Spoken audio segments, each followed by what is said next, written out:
Madame la présidente, monsieur le ministre, mes chers collègues, madame la rapporteure, monsieur le rapporteur, madame la présidente de la commission des lois. La première question que je me pose, mais pourquoi sommes-nous là aujourd'hui? Pourquoi en être arrivés là? La Nouvelle-Calédonie vit un cataclysme. Nous sommes aujourd'hui face à plus de 2 milliards d'euros de dégâts d'infrastructures publiques et privées, 13 décès en lien direct avec les émeutes, mais certainement plus en raison de la crise sanitaire qu'elles ont provoquée, et un taux de chômage record, et je n'oublie pas la fermeture de l'usine du Nord qui exploite le nickel. Nous sommes aussi aujourd'hui devant le risque d'émeutes de la faim, à très court terme.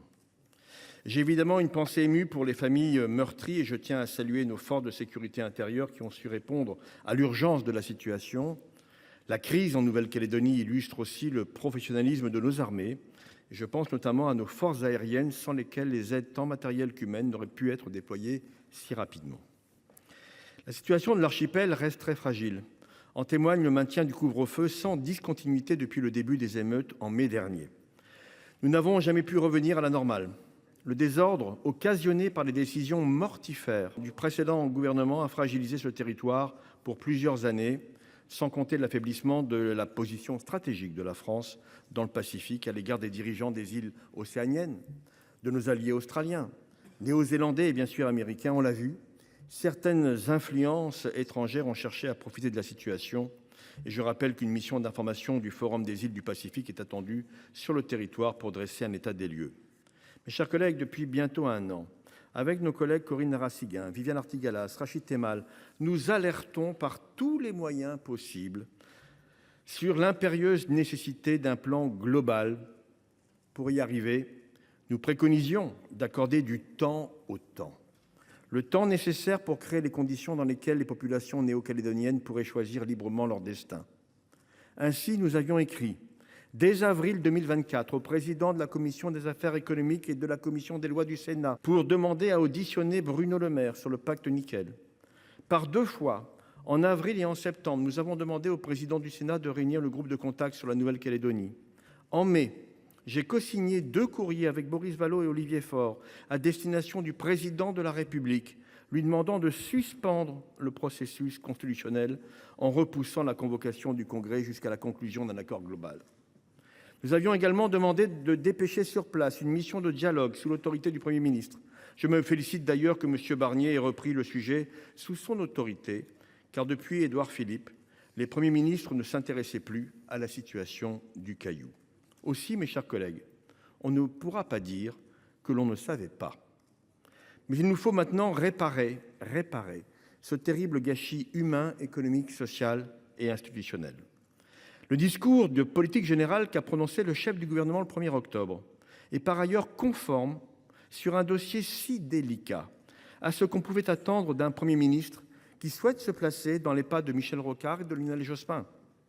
Mais encore faut-il se mettre en mouvement et tracer un chemin. Le président Emmanuel Macron a installé une mission de médiation et de travail composée de 3 hauts fonctionnaires chargés de faire des propositions pour dénouer la crise. En tant que sénateurs, nous n'avons pas été destinataires d'une quelconque information émanant de cette mission, ce que je déplore. C'est le sens de ma missive du 30 septembre au président Larcher qui, je l'espère, fera l'objet d'une réponse prochainement. Je rappelle que l'information du Parlement sur les mesures prises dans le cadre d'un état d'urgence est prévue par l'article 4-1 de la loi du 3 avril 1955.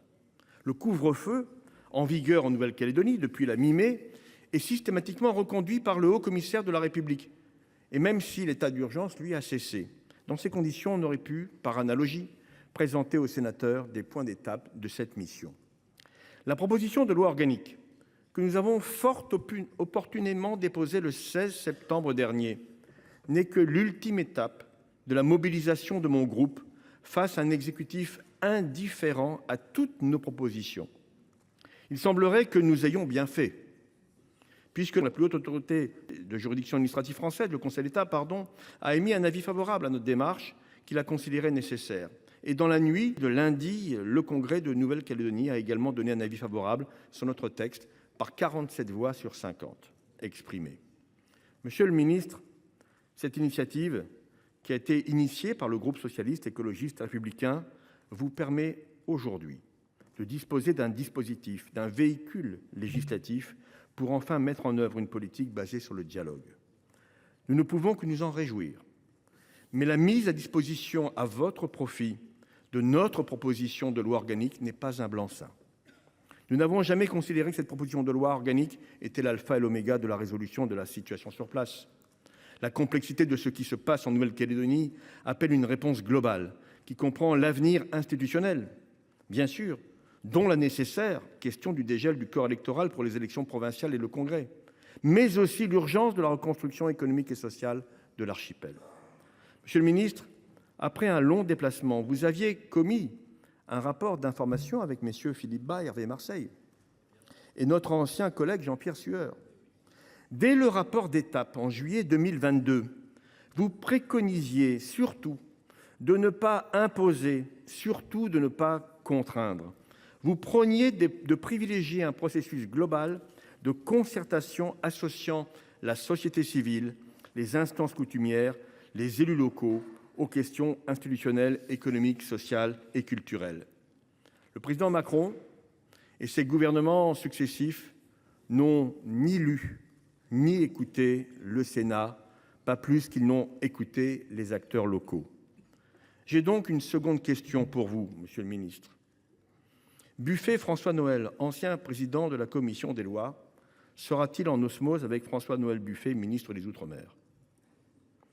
Car nous, socialistes, sommes cohérents depuis toujours. En effet, notre position est connue. C'est celle qui a conduit aux accords de Matignon-Oudinot avec Michel Rocard, sanctionnés par le référendum national du 6 novembre 1988. C'est la position qui a permis de sortir la Nouvelle-Calédonie d'une situation dramatique. C'est celle qui, fondée sur la coexistence et le dialogue, a ramené la paix durable sur ce territoire. C'est encore cette méthode éprouvée qui a mené aux accords de Nouméa sous Lionel Jospin en 1998. Par ailleurs, nous sommes aussi en parfaite cohérence avec l'avis clairvoyant du Conseil d'État qui a préconisé systématiquement le choix du temps long. Nous sommes enfin en cohérence avec les travaux récents du Sénat, puisque lors des examens du projet de loi constitutionnelle sur le dégel du corps électoral et du projet de loi organique sur le report des élections, nous n'avons fait que reprendre les recommandations de votre rapport. Ministre, vous êtes désormais comptable de la situation. Et même si le président Emmanuel Macron porte la pleine responsabilité de la crise institutionnelle et existentielle dans laquelle est plongée la Nouvelle-Calédonie, eh bien, vous êtes maintenant aux affaires. Cette forme de gestion portée par le président de la République restera l'acmé de son obstination et de son entêtement. En quelques mois, mes chers collègues, en quelques semaines, en quelques jours, l'exécutif est parvenu à remettre en cause 36 ans de réconciliation, 36 ans de reconstruction, 36 ans de vivre ensemble. Même si le Premier ministre Michel Barnier semble avoir opéré une volte-face sur le sujet et a exprimé le souhait de se rendre à son tour prochainement sur l'archipel, nous serons très attentifs dans les jours à venir sur le positionnement de l'État. Le soin apporté à la mise en place de la future délégation interministérielle sera un signe concret qui devra témoigner de l'implication des pouvoirs publics sur le dossier calédonien. Monsieur le ministre, votre récent déplacement est une première étape, mais les annonces faites ne semblent pas totalement à la hauteur des enjeux. Je le rappelle, ce sont d'abord des morts, dont 2 gendarmes, qui sont à déplorer, une économie massacrée, un taux de chômage insupportable et une situation sanitaire qui ne cesse de se dégrader. Le déplacement très prochain, manifestement, de la présidente de l'Assemblée nationale et du président du Sénat est également un signal fort, si tant est qu'il permette de renouer avec l'esprit qui nous a conduits aux accords de Matignon et de Nouméa. Ces derniers ne sont pas une parenthèse, mais doivent constituer le socle sur lequel se construira l'avenir de la Nouvelle-Calédonie. Mes chers collègues, pour terminer, nous appelons de nos vœux pour que l'État retrouve son rôle impartial, modérateur, facilitateur du dialogue. Sans cela, notre proposition de loi organique de report des élections restera un leurre, sans aucune crédibilité. Sans cela, le chemin de la paix et de la sérénité sera introuvable. De longs et pénibles efforts nous attendent.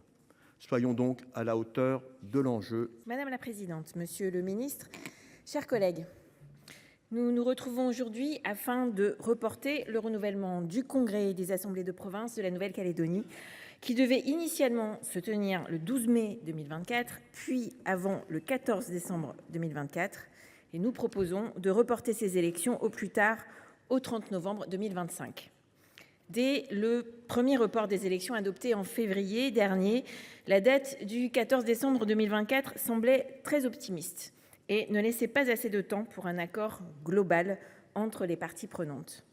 En effet, la conclusion d'un accord global incluant la question du corps électoral paraît être un préalable nécessaire à la tenue des élections.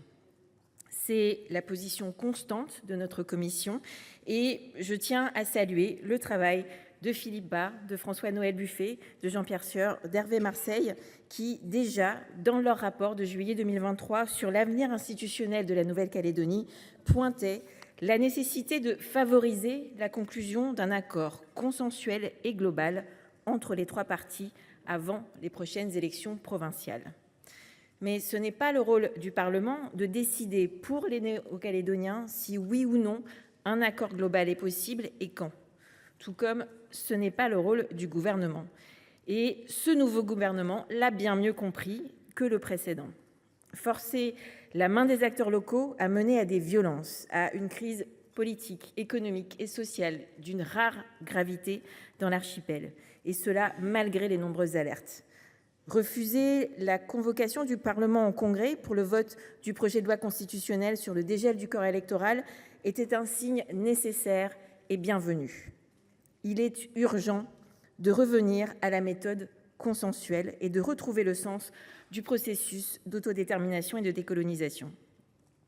Avec cette proposition de loi organique déposée par le groupe socialiste et reprise par le gouvernement, nous voulons donc donner le plus de temps possible afin de répondre aux urgences de la reconstruction et de retrouver le chemin de l'apaisement et du dialogue. Le consensus politique doit être la priorité absolue. L'accord politique doit être trouvé avant l'intervention des législateurs, comme cela s'est toujours fait depuis les accords de Matignon. La commission des lois a en conséquence adopté la présente proposition de loi organique après l'avoir modifiée par l'adoption de 3 amendements. La commission s'est en premier lieu attachée à améliorer la lisibilité du dispositif proposé en réécrivant le dispositif prévu initialement conformément aux recommandations émises par le Conseil d'État dans son avis sur la présente proposition de loi organique. En second lieu, à la demande de l'ensemble des membres du Congrès de Nouvelle-Calédonie, la commission des lois a introduit un article additionnel prorogeant les fonctions des membres du bureau et des commissions du Congrès jusqu'à la réunion du Congrès nouvellement élu, de façon à éviter l'organisation de 2 renouvellements successifs des instances internes dans un délai très court. Sans cet amendement, les instances internes du Congrès seraient en effet renouvelées à la fin du mois d'août, comme c'est le cas chaque année, puis renouvelées une nouvelle fois lors de la première réunion du Congrès nouvellement élu à l'issue des élections provinciales.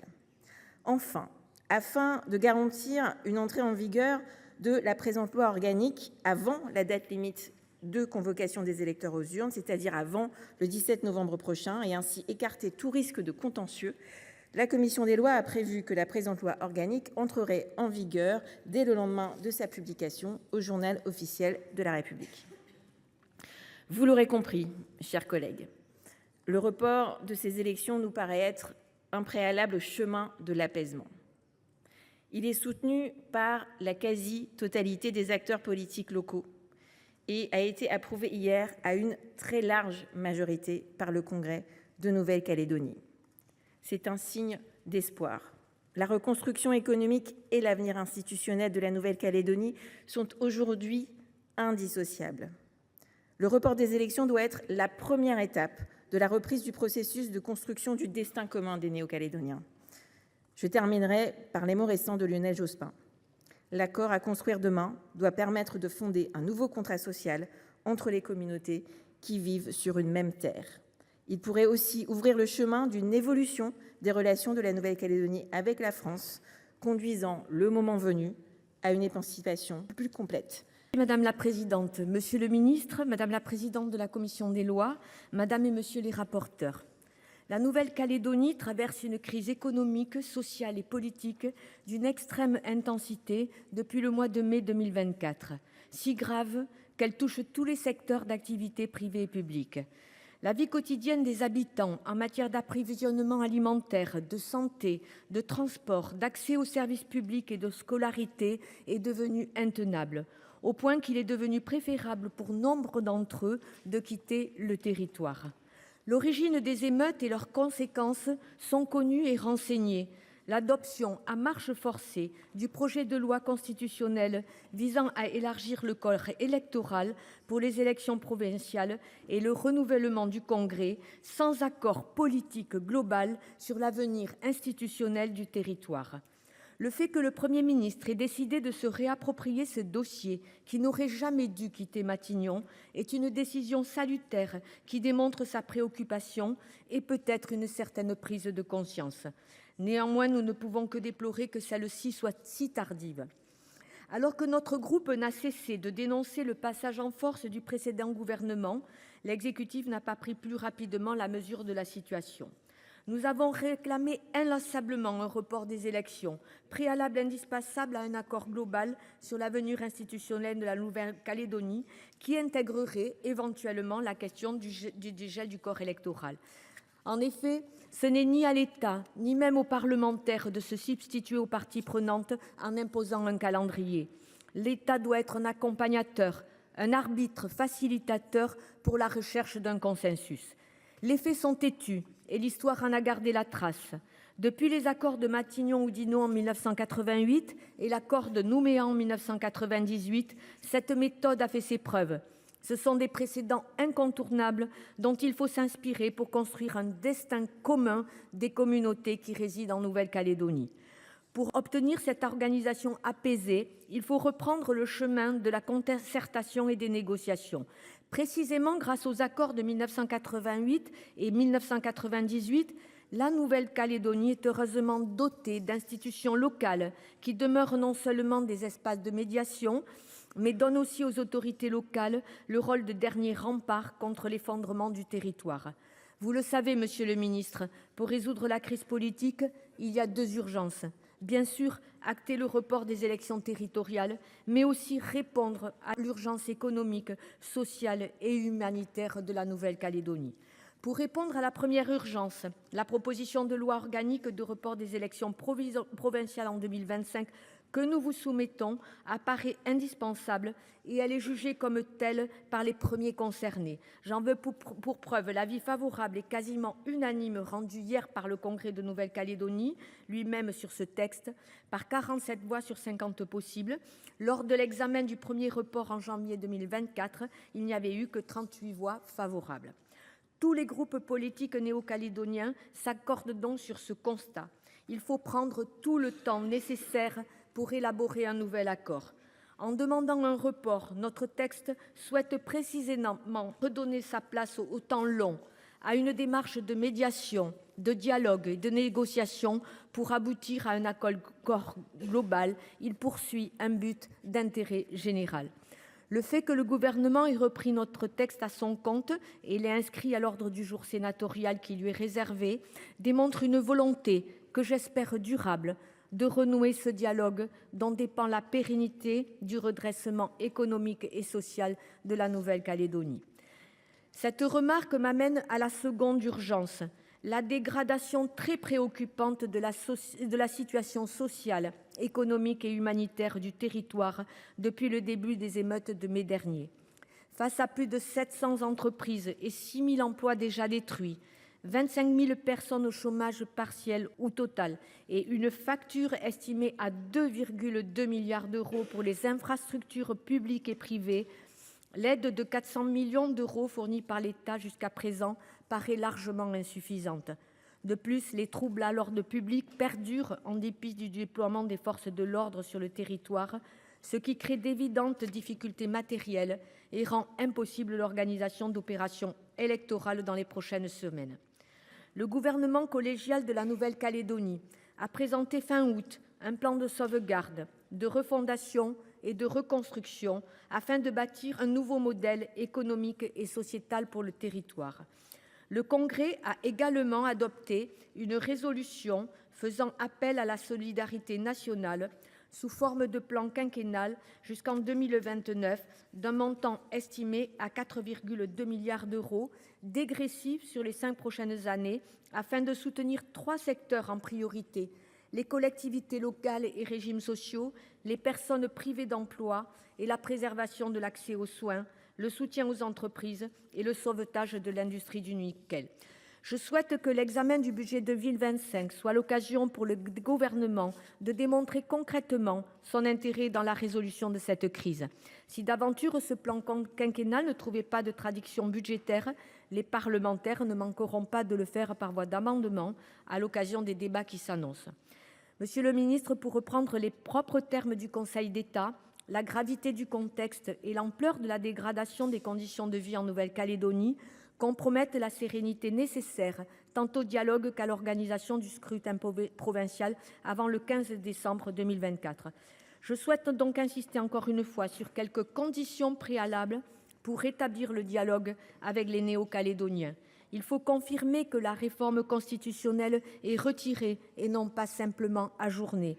Il faut dépêcher sur le territoire une mission de dialogue déconnectée de l'exécutif et chargée d'écouter toutes les parties afin d'envoyer un signal fort aux habitants et ainsi rétablir une relation de confiance. Il faut créer une instance permanente et commune au sein du Parlement de type délégation, à l'image des comités des signataires qui ont jalonné le suivi de l'accord de Nouméa. Enfin, monsieur le ministre, n'oubliez pas que la situation actuelle révèle les profondes inégalités qui demeurent entre les communautés, en dépit d'une politique très volontariste et des mesures prises par l'État depuis 1988.